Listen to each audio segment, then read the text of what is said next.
నమస్తే బాను. ఈరోజు నిన్న జరిగిన సభ గురించి ముఖ్యమంత్రి రేవంత్ రెడ్డి సభలోనే ఆ జీవోకు సంబంధించి అంటే 1000 కోట్లకు సంబంధించిన జీవోనే ఆ సభలోనే విడుదల చేశాడు.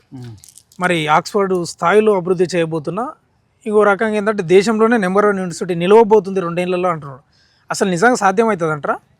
అంటే మాటలు కోటలు దాటుతుంటాయి, చేతలు గడప కూడా దాటవు చాలాసార్లు.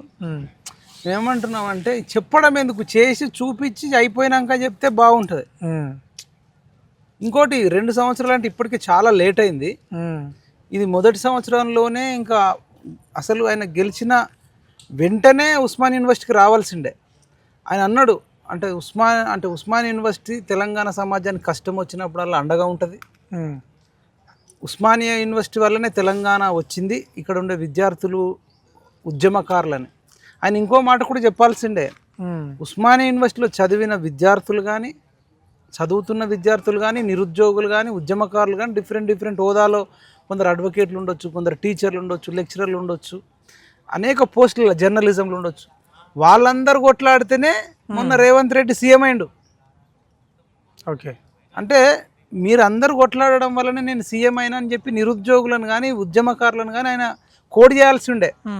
స్వతహాగా రేవంత్ రెడ్డి అంటే అంత కెపాసిటీ ఉన్న వ్యక్తి కాదు. కేసీఆర్ను ఓడగొట్టాలంటే ఆషామాషి విషయం కాదు.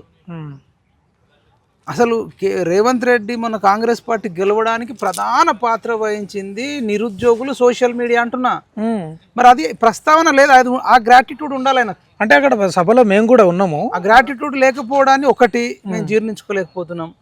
రెండోది నిరుద్యోగులు జాబ్ క్యాలెండర్ అడగడం అనేది న్యాయమైనది, ధర్మమైనది. ఇప్పుడు నువ్వు భవిష్యత్తులో 1000 కోట్లు ఇస్తా అంటున్నావు. అసలు ఉస్మాన్ యూనివర్సిటీలో చదువుకున్న ప్రతి ఒక్కడు కూడా 1000 కోట్లు ఇస్తారంటే చాలా సంతోషంగా ఉన్నాం, సంతోషపడుతున్నాం. దానికి ఏదైతే రూట్ మ్యాప్ ఉందో, ప్లానింగ్ ఉందో అది చేయాలి. భవిష్యత్తులో అవుతుంది అది. అంటే ఇంకా కొత్తగా వచ్చేటోళ్ళకు, ఇప్పుడు ఇంటర్మీడియట్ చదువుతున్న వాళ్ళు కానీ, డిగ్రీ చేస్తున్న వాళ్ళకి కానీ, రేపు భవిష్యత్తులో ఇప్పుడు 10th చదువుతున్న వాళ్ళకి కానీ ఉపయోగపడుతుంది, ఉపయోగపడాలి. అంటే విద్యతోనే మన సమాజం బాగుపడుతుందని నేను కూడా నమ్ముతున్నా. ఇక్కడ ఉస్మానియాలో రేపు భవిష్యత్తులో చదివి America, Europe, Dallas, Australia, Europe country అన్ని దేశాలకు వెళ్ళి అక్కడ డాలర్లు సంపాదించి మన తెలంగాణ పంపితే నిజంగా తెలంగాణ ఇంకో స్టెప్ మీదకి వెళ్తుంది. ఇప్పుడు కూడా గతంలో ఇక్కడ చదివి పోయిన వాళ్ళు కూడా చాలామంది హెల్ప్ చేస్తున్నారు. మొన్నటికి మన ఉస్మాన్ యూనివర్సిటీకి ఒక పేరు గుర్తొస్తలేదు కానీ ఆయన చాలా డబ్బులు పంపించాడు, కోట్లాది రూపాయలు ఉస్మాన్ యూనివర్సిటీకి డొనేట్ చేసిండు. అంటే ఇక్కడ చదివిపోయినా నేను మంచిగా బతుకుతున్నా అమెరికాలో అని చెప్పేసి.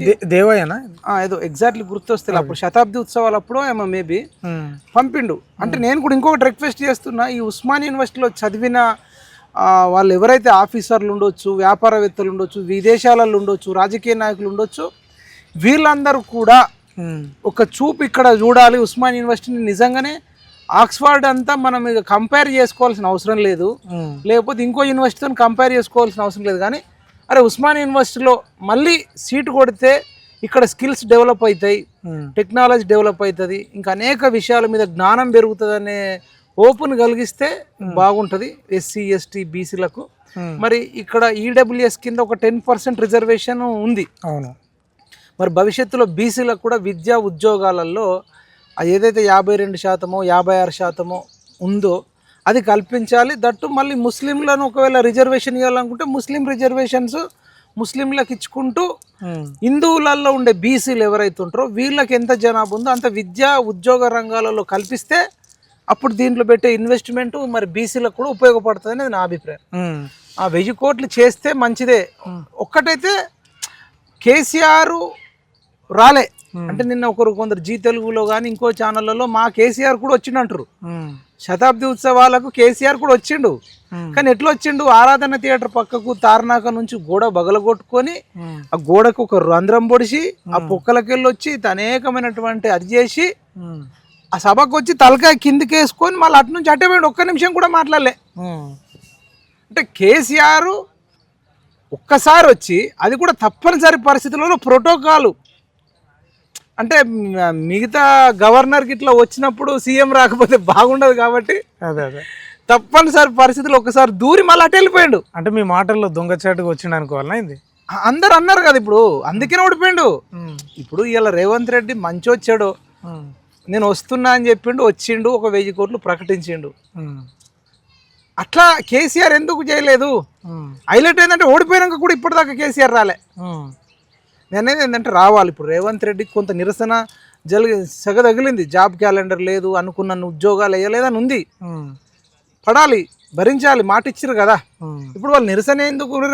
నెక్స్ట్ జాబ్ క్యాలెండర్ ఇచ్చిండు అనుకో, ఉమ్, ఇంకా కొంచెం కోపం తగ్గుతుంది కదా. ఇప్పుడు వచ్చిపోవడం వల్ల ఏదో ఒక సెక్టార్లో, అరే గతంలో రేవంత్ రెడ్డి కేసీఆర్ రాలేదు, గత ఉమ్మడి ఆంధ్రప్రదేశ్లో కూడా అప్పటి ముఖ్యమంత్రులు రాలేదు, ఉమ్, రేవంత్ రెడ్డి వచ్చిండు అనేది ఒకవేళ వాళ్ళతో కంపేర్ చేసినప్పుడు ఈయనకు చెప్పుకోవడానికన్నా ఒకటి ఉంటుంది. వచ్చిపోవడాన్ని ఎవరైనా స్వాగతిస్తారు.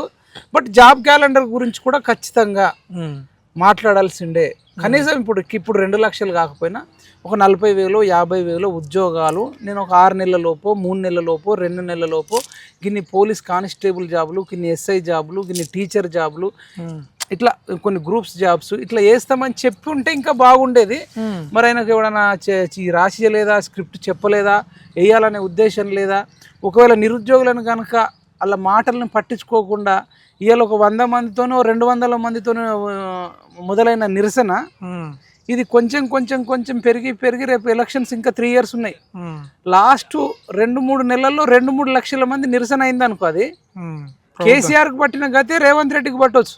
ఉమ్, ఇప్పుడు అనుకోవచ్చు, ఇప్పటికిప్పుడు మంచిగా ఉంది, అంతా సూపర్ అనుకోవచ్చు. నిరసన ఎప్పుడు ఎక్కడికి వెళ్ళి వస్తుందో ఎవ్వరు ఎక్స్పెక్ట్ చేయరు. ఉమ్, అనేక విషయాల మీద కూడా వాళ్ళు కొంత ఇప్పుడు ఎగ్జామ్ ఫీజులు నేనేమనుకున్నా అంటే కేసీఆర్ నోడగొట్టిన తర్వాత నిరుద్యోగులకు నోటిఫికేషన్ వేస్తూనే ఉమ్, వాళ్ళ దగ్గర ఏ ఫీజులు తీసుకోవద్దు, ఎగ్జామ్ ఫీజు అప్లై చేయాలన్నప్పుడు అది దేనికైనా టీచర్ జాబ్కి అప్లై చేయొచ్చు, లేదంటే పోలీస్ కానిస్టేబుల్ జాబ్కి అప్లై చేయొచ్చు, టెట్కి అప్లై చేయొచ్చు.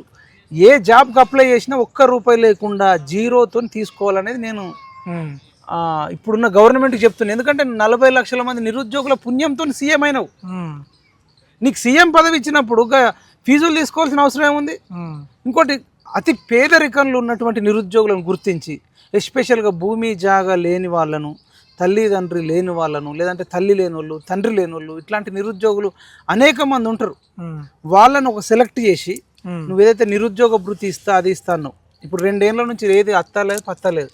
కనీసం మా డబ్బున్న వాళ్ళకి ఇవ్వకున్నా, కొంచెం ఎబో మిడిల్ క్లాస్ వాడికి ఇవ్వకపోయినా ఉమ్, అతి పేదరికంలో ఉన్న వాళ్ళని గుర్తించి ఉమ్, ఏదైతే రైతు బంధు ఉందో ఆ రైతు బంధు ఆఫీసర్లకు కానీ, అధికారులకు కానీ, లేదంటే భూస్వాములకు కానీ దాన్ని ఇప్పటికైనా ఒక 5-6 ఎకరాల లోపు, ఒక 6-7 ఎకరాల లోపు, ఇప్పుడు 10 ఎకరాలకు కట్ చేయండి ఫస్ట్, తర్వాత 9కి కట్ చేయండి, తర్వాత 8కి కట్ చేయండి, 7కి కట్ చేయండి, 6కి కట్ చేయండి, 5కి కట్ చేయండి. అట్లా తగ్గించుకుంటూ వచ్చి ఆ మిగిలిన డబ్బుల్ని అతి పేదరికంలో ఉన్న నిరుద్యోగులకు ఇస్తే తప్పేంది? అంటే చెప్పేటోళ్ళు లేడా? ఉమ్. ఇవన్నీ కూడా మార్చుకుంటే మంచి రోజులు ఉంటాయి. నేను